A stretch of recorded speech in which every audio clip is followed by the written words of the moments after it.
L'été 1962 au Chili fut glorieux. Ce fut une année où toute la nation, malgré le séisme dévastateur qui l'avait frappé 2 ans auparavant, se leva fièrement avec cette déclaration immortelle. Parce que nous n'avons rien, nous ferons tout. Ah, ça c'est bien. Durant l'été 1962, l'équipe nationale chilienne a écrit une véritable épopée, un parcours incroyable sur ses terres. Forte d'une génération de joueurs exceptionnellement talentueux et d'un style de jeu offensif fougueux, parfois agressif mais toujours courageux, elle a non seulement décroché la 3e place mondiale, mais est aussi entrée à jamais dans la mémoire collective.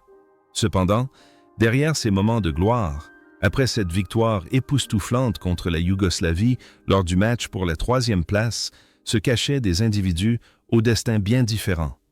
Plus de 60 ans l'ont passé, le temps a effacé bien des traces, mais leurs histoires demeurent. Certains sont devenus des légendes immortelles, d'autres ont choisi une voie plus discrète, et d'autres encore ont connu une fin tragique. Revenons sur le parcours tumultueux des 22 héros qui ont incarné l'âme de la génération dorée chilienne de 1962. Luis Eizaguirre incarnait la certitude et l'élégance sur l'aile droite.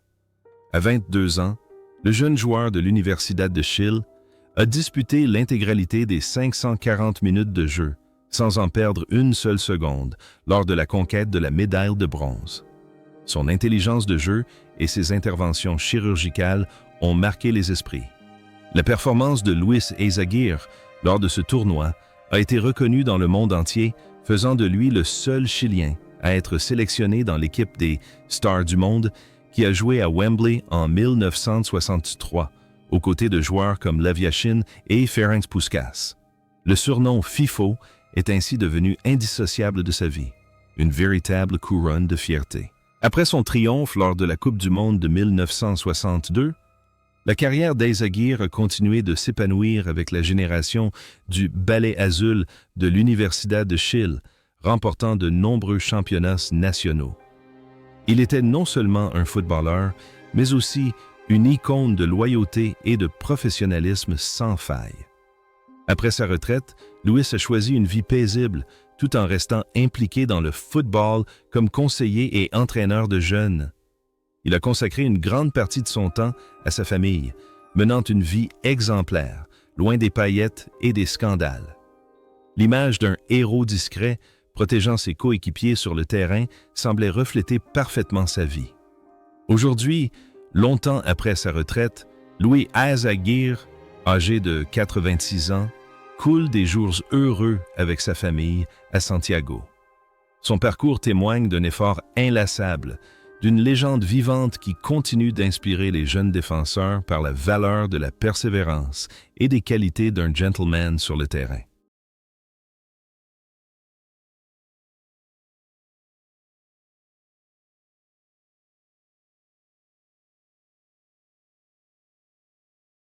Jaime Ramirez était l'âme de l'attaque chilienne en 1962, un attaquant polyvalent au style de jeu moderne et visionnaire. À 30 ans, il a mis à profit son expérience et son instinct de buteur en inscrivant 2 buts cruciaux lors du tournoi.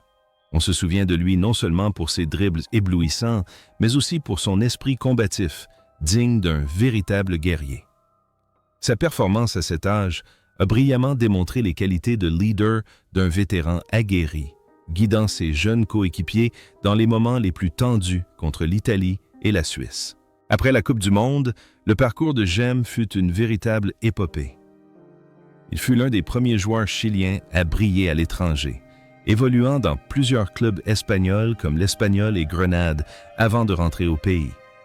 Jaime a toujours vécu comme un artiste libre, passionné par la beauté du football offensif et refusant tout compromis avec un jeu pragmatique. Sa vie personnelle mêlait la gloire des terrains à une passion pour le management sportif. Il consacra une grande partie de ses dernières années à entraîner et à transmettre son expérience à la nouvelle génération, animée par une philosophie optimiste. Le football est joué de ça et la vie l'aide aussi. Le lien entre son rôle de meneur de jeu sur le terrain et sa vie privée est particulièrement frappant. Gem a toujours su créer des liens entre les générations de joueurs. Cependant, ce parcours exceptionnel et ses aventures prirent fin brutalement. Le 26 février 2003, Gem Ramirez s'éteignit à l'âge de 70 ans des suites d'une insuffisance cardiaque. Sa mort a laissé un immense vide dans le cœur des supporters. Mais son héritage en tant que figure romantique sur le terrain reste une histoire de vie qui donne à réfléchir pour le football chilien.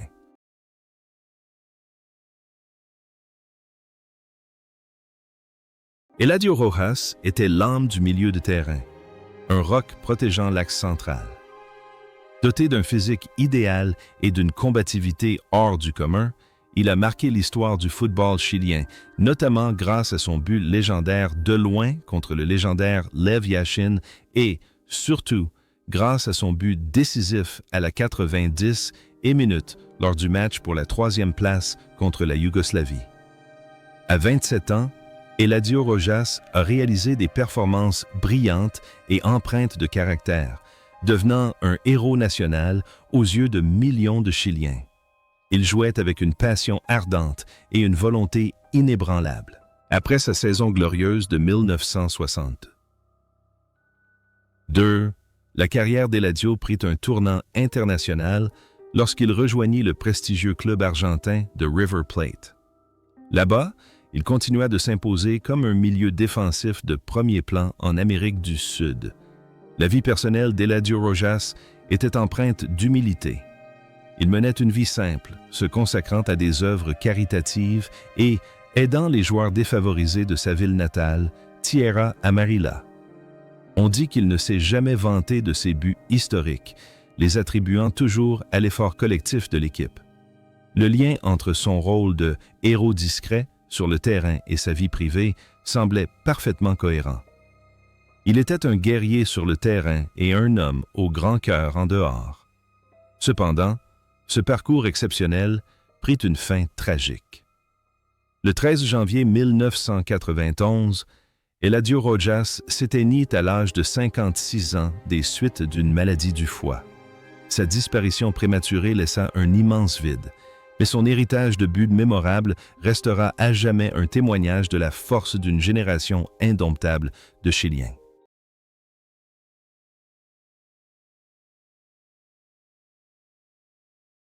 En 1962, Leonel Sanchez incarnait l'esprit du Chili. À 26 ans, il était l'attaquant le plus redouté, auteur de 4 buts et remportant le soulier d'or. Son pied gauche magique et son incroyable sens du but ont marqué à jamais les esprits des supporters du monde entier. Au-delà de ses buts, Leonel reste dans les mémoires pour son esprit indomptable. Sa volonté de riposter aux fautes commises lors de la guerre de Santiago contre l'Italie est devenue un symbole de résistance. À 26 ans, la performance de Leonel Sanchez a brillamment confirmé son statut de superstar mondial. Après avoir brillé dans son pays natal, Leonel Sanchez est devenu une icône immortelle de l'Universidad de Chile, consacrant la quasi-totalité de sa carrière aux couleurs du club. Il a détenu pendant des décennies le record du nombre de sélections en équipe nationale. Après sa retraite de joueur, Leonel s'est reconverti en entraîneur et est devenu un ambassadeur du football chilien, apparaissant toujours avec un sourire bienveillant et prodiguant de sages conseils à la jeune génération. Sa vie personnelle est un modèle d'épanouissement. Il vit dans l'adoration du peuple chilien et est considéré comme un patrimoine national vivant. Le contraste est saisissant entre l'image d'un guerrier fougueux sur le terrain et celle d'un homme doux et discret en dehors. Il semble que les tacles féroces d'antan n'éteignent que sa façon de défendre la fierté nationale. Cependant, ce parcours exceptionnel a pris fin après une longue lutte contre la maladie. Le 2 avril 2022, Leonel Sanchez s'est éteint à l'âge de 85 ans. Sa disparition a laissé un vide immense et irremplaçable, mais son nom restera à jamais gravé dans les mémoires comme celui du roi incontesté du football chilien.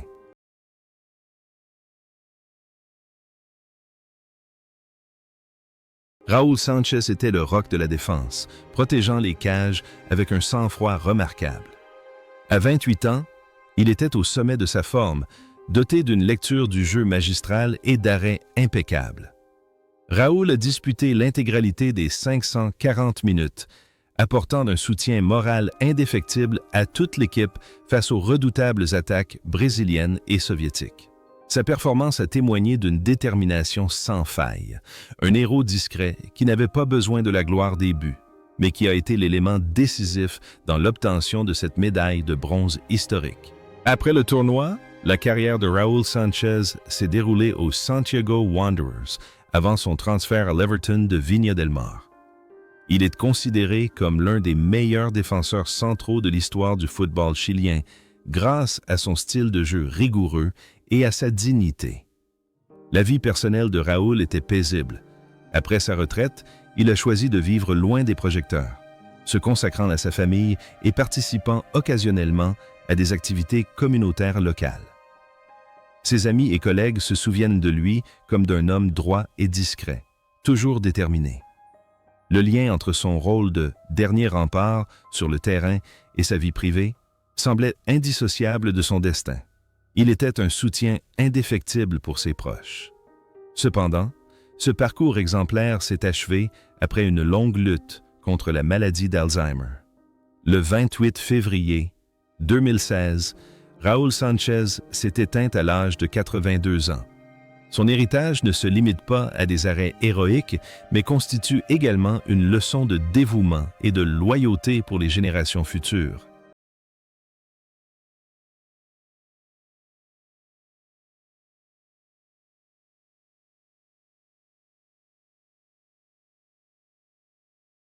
Carlos Contreras, affectueusement surnommé Pluton par les supporters, était un élément indispensable de la défense impénétrable du Chili en 1962. À 23 ans, le jeune homme débordait d'énergie et possédait un esprit combatif inébranlable. Grâce à son infatigable acharnement au ballon et à ses tacles audacieux, il a joué 450 minutes avec courage, contribuant largement à neutraliser les meilleurs attaquants adverses. La performance de Carlos à 23 ans témoignait avec brio de sa maturité précoce et de son dévouement sans faille. Après 1962, la carrière de Pluto est restée étroitement liée à l'âge d'or de l'Universidad de Chile, où, avec Luis Eizaguirre et Leonel Sanchez, il formait l'une des défenses les plus solides d'Amérique du Sud. Après sa retraite de joueur, il s'est tourné vers l'entraînement et a marqué de son empreinte la formation de jeunes talents dans la banlieue de Santiago. La vie personnelle de Contreras était simple. Homme jovial, il gardait toujours espoir face aux difficultés. Il consacrait une grande partie de son énergie à des œuvres caritatives, utilisant le football comme outil d'éducation pour les enfants des rues. Le contraste est saisissant entre ce joueur redoutable sur le terrain et cet homme doux et aimant les enfants dans la vie. Malheureusement, ce parcours passionné a pris fin après une longue lutte contre la maladie de Parkinson. Le 17 avril 2021, Carlos Contreras s'est éteint à l'âge de 81 ans. Sa disparition, survenue en pleine pandémie, a suscité une profonde tristesse, mais l'image du tenace Pluton sur le terrain restera à jamais une flamme réchauffant le cœur des supporters chiliens.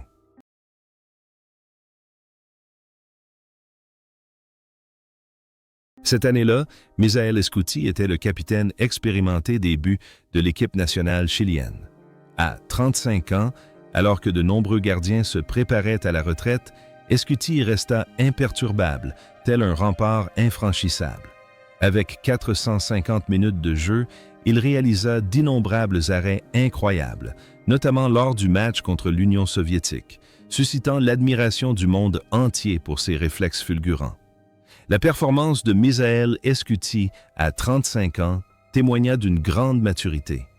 Il incarna l'âme et le plus grand espoir de toute la nation chilienne durant cette Coupe du Monde historique. La carrière d'Escuti fut une ode à la fidélité à Colo-Colo, où il fut célébré comme le plus grand gardien de but de l'histoire du club.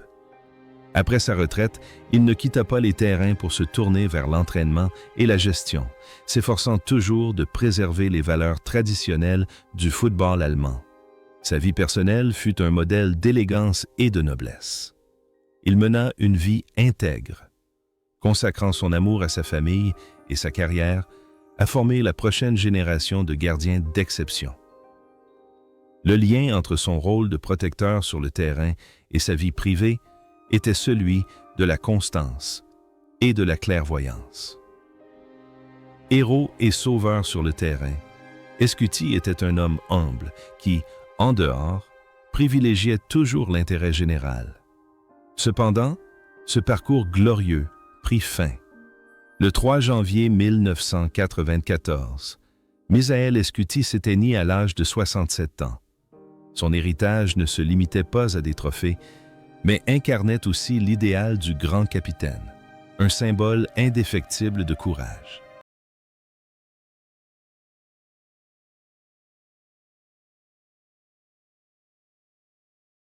Jorge Toro est un maître au milieu de terrain, un joueur talentueux doté d'une vision tactique exceptionnelle et de frappes lointaines tonitruantes. À 23 ans, il a déjà disputé 450 minutes et inscrit 2 buts décisifs, dont une frappe spectaculaire contre le Brésil en demi-finale. Les performances éblouissantes de Jorge Toro font de lui un joueur très courtisé par les recruteurs européens. Il joue avec intelligence et finesse, transformant chaque passe en un véritable chef-d'œuvre sur la pelouse. Après son triomphe à la Coupe du Monde, Jorge Toro est entré dans l'histoire en devenant le premier Chilien à évoluer en Italie, à la Sampdoria. Il a connu des années brillantes en Serie A avant de retourner au Chili pour jouer dans d'autres grands clubs. Après sa retraite de joueur, Toro s'est reconverti en entraîneur, se consacrant à transmettre aux jeunes générations une vision moderne du football. Sa vie personnelle a été un long et difficile parcours. Il a mené une vie riche, participant activement à la vie culturelle et sociale. Le lien entre son rôle de meneur de jeu sur le terrain et sa vie privée est particulièrement remarquable. Il a toujours cherché à ouvrir de nouvelles voies pour le football chilien. Aujourd'hui, après des décennies de hauts et de bas, Jorge Toro livre un autre combat, la maladie. Le 16 février 2024, son parcours s'achève à l'âge de 85 ans. Sa disparition est la dernière note sombre de la symphonie de la génération dorée de 1962, laissant derrière elle l'héritage d'un esprit génial qui a électrisé les stades du monde entier.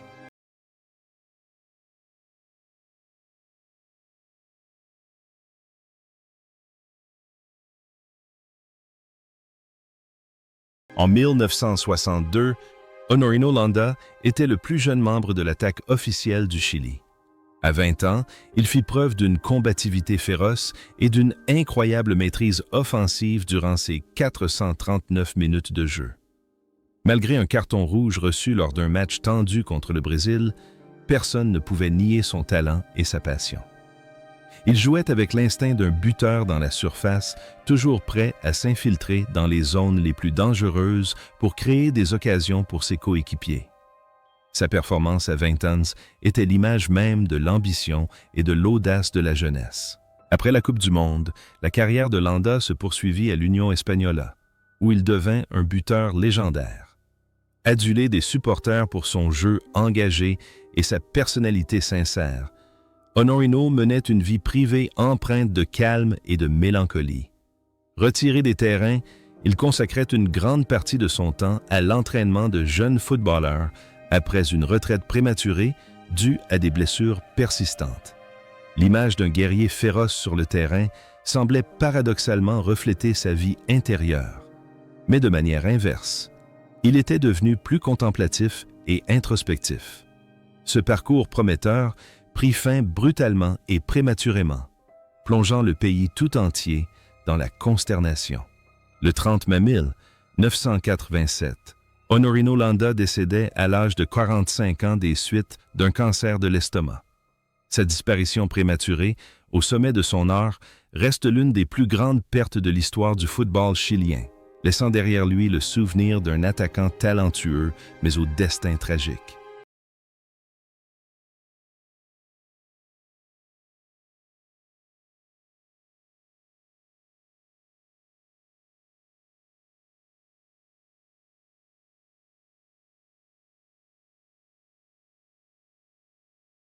Sergio Navarro a porté le brassard de capitaine lors de matchs cruciaux. À 25 ans, ce latéral incarnait la discipline et un leadership naturel. Jouant 360 minutes avec une volonté de fer, il a maintenu la défense concentrée et soudée malgré l'immense pression du championnat. À 26 ans, les performances de Sergio Navarro ne se résumaient pas à des tacles précis, mais incluaient également des paroles d'encouragement et un soutien moral indéfectible pour ses jeunes coéquipiers. Après son triomphe en 1962, la carrière de Navarro a continué de s'épanouir à l'Universidad de Chile, puis à Colo-Colo. Il a toujours été vénéré comme un modèle de loyauté et d'éthique professionnelle. Après sa retraite, Sergio Navarro s'est tourné vers l'entraînement et la gestion sportive, dirigeant brièvement l'équipe nationale chilienne. Sa vie personnelle était stable. Il menait une vie respectable avec sa famille et se consacrait à l'enseignement du football dans les écoles. Ce qui est remarquable, c'est le lien entre son rôle de leader sur le terrain et sa vie privée. Cette dignité semblait être profondément ancrée en lui, lui valant la confiance de tous. Aujourd'hui, à 89 ans, Sergio Navarro coule des jours paisibles à Santiago.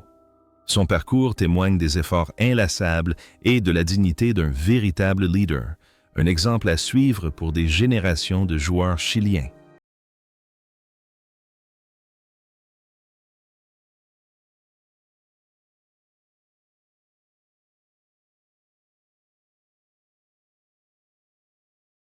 Lors de la Coupe du Monde, 1962, Armando Tobar était un attaquant discret mais incroyablement efficace, prêt à sacrifier sa gloire personnelle pour le bien de l'équipe.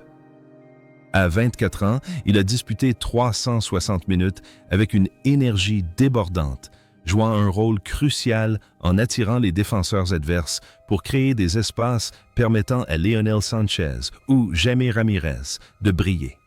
La performance de Tobar a démontré une résilience à toute épreuve et un esprit combatif indomptable. Il fut le héros méconnu des victoires éclatantes contre l'Italie et l'Union soviétique. La carrière d'Armando Tobar, après la saison de football, était étroitement liée à l'Universidad Católica, où il est devenu l'un des plus grands buteurs de l'histoire du club, inscrivant des centaines de buts. Après sa retraite, il a choisi la voie d'un entraîneur dévoué, consacrant des décennies à perfectionner les jeunes talents du Viña del Mar. La vie personnelle de Tobar était un bel exemple d'humilité. Il vivait simplement avec sa famille et s'investissait dans le travail communautaire. Le lien entre son rôle de héros discret, protégeant ses coéquipiers sur le terrain et sa vie privée, semblait une suite logique.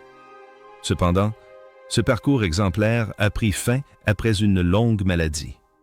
Le 4 mars 2016, Armando Tobar s'est éteint à l'âge de 77 ans. Sa disparition a laissé un immense vide dans le cœur des supporters qui admiraient la beauté de son dévouement discret, celui d'un homme qui a consacré sa vie entière au football.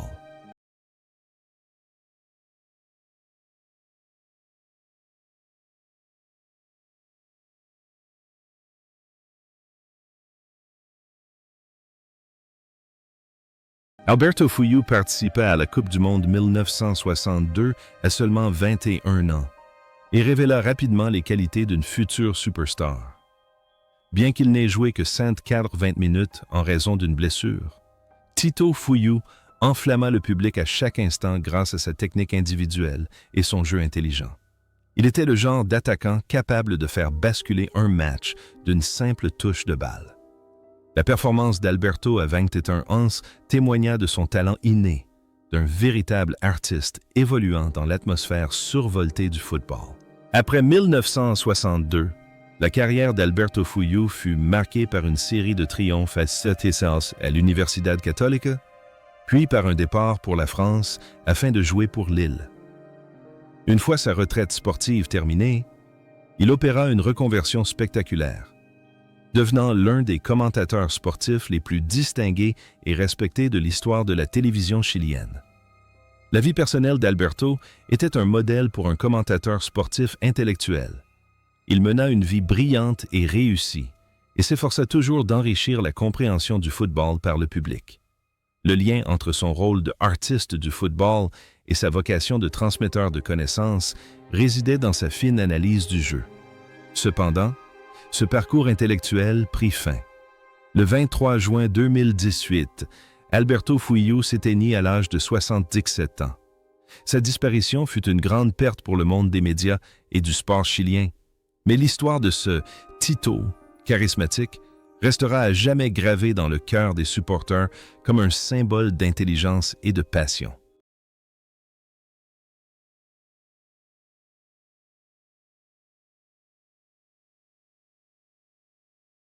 À 24 ans, Manuel Rodríguez est un latéral fiable. Malgré seulement 180 minutes de jeu en match officiel, sa présence a toujours été un gage de sérénité pour la défense. Solide, concentré et discipliné, Manuel a démontré qu'il était un grand joueur, toujours prêt à se mettre au service de l'équipe. Il ne recherche pas la gloire par des montées offensives spectaculaires, mais préfère protéger son flanc avec le dévouement d'un vétéran. Après la Coupe du Monde, la carrière de Manuel Rodríguez est devenue synonyme de fidélité à l'Union espagnole, où il a disputé des centaines de matchs et est devenu une légende du club. Après sa retraite de joueur, il s'est reconverti en entraîneur et a connu un succès retentissant en menant l'Union espagnole à plusieurs titres de champion d'Espagne. La vie personnelle de Manuel était paisible. Homme exemplaire, il menait une vie privée discrète et témoignait d'un respect absolu pour son métier. L'image d'un protecteur sur le terrain semblait se transposer parfaitement dans sa carrière d'entraîneur. Il a toujours protégé et guidé ses joueurs avec une profonde compréhension. Cependant, ce parcours glorieux et exceptionnel a pris fin. Le 26 septembre 2018, Manuel Rodríguez s'est éteint à l'âge de 80 ans. Sa disparition a marqué la fin de la carrière de l'un des défenseurs les plus dévoués que le football chilien ait jamais connu, laissant derrière lui un héritage de fidélité indéfectible.